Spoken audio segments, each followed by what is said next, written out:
الله دیندار سړی له د داسې ځای نه رزق ورکوي چې د ده به ګمان به یې نه وي، د ده به یقین هم نه وي چې د دې ځای نه به ما ته رزق میلو شي. الله به ورکوي.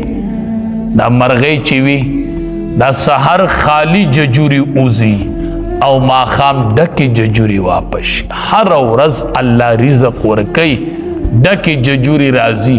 څوک هم د رزق د لاسه مړ نه شو.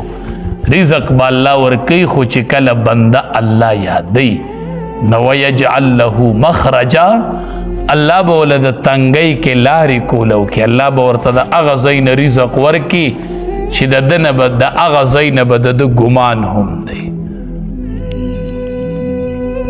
فاصابهم سیئات ما عملوا، پس اوبرسیږي دیتا، پس ورسېدل دیتا سیئات ما عملوا، ناکاره سزاګانې د هغې عملونو چې دی کړي. وحاق بهم ما كانوا به یستهزئون، غیر کړل دوی لره هغې عذاب چې و دوی په هغې پورې به ټوکې کولې. د کم عذاب پورې چې به دوی ټوکې کولې هغه په یو ورځ راغی. پیغمبر ته به یې وې که ته رښتینی پیغمبر یې نو راوله عذاب دمکۍ به یې ورکولې نو یو ورځ راغې هغه عذاب چې کم شی دی ټوکې ګڼه، کم شي پورې چې دی استهزا او ټوکه کوله، هغه عذاب پې رب العالمین یو ځل راوستو او هغه عذاب چې دی هغه پې راغې نیست و نابود یې کړل. الله ډېر لوی د قدرت ذات دی چې وی کن فیکون. الله تبارک و تعالی ورته یو مثالم پیش کړ چې ستاسو نه مخکې امتونو باندې داسې راغلي وو او داسې عذابونه هغې کې دنیا کې هغې باندې عذابونه راغلي وو.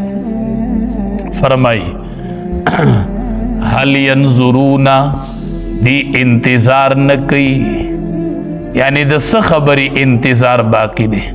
سورة النحل 14 سپارہ او 33 نمبر آیات مبارکہ. هل ینظرون، دی انتظار نہ کئی، الا ان تأتیہم الملائکہ، مگر چراشی دیتا اغا فرشتی دا عذاب یا فرشتی دا روح قبض کولو. دی د څه خبرې انتظار کوي؟ بس دقه یوه خبره پاتې ده چې الا ان تأتیهم الملائکه، چې راشي دي ته هغه فرشتې د عذاب یا فرشتې د روح د قبض کولو، او یأتی امر ربک، یا راشي حکم د رب ستا. کذالک فعل الذین من قبلهم، دغه شانکار کړو هغې کسانو چې هغه تیر شوي و مخکې د دوی نه. وما ظلمهم الله، ظلم نو کړی په دوی باندې الله، ولکن کانو، لیکن و دوی انفسهم په خپلو نفسونو باندې یظلمون، چې ظلم به یې کولو.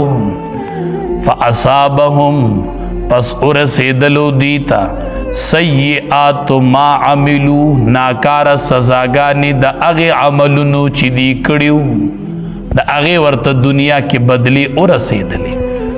وحاق بهم، او ګیر کړل دوی لره ما هغې عذاب کانو به، چې و دوی په هغې پورې به یستهزئون، ټوکې کولې، هغې عذاب یو ورځ هغې ګیر کړل.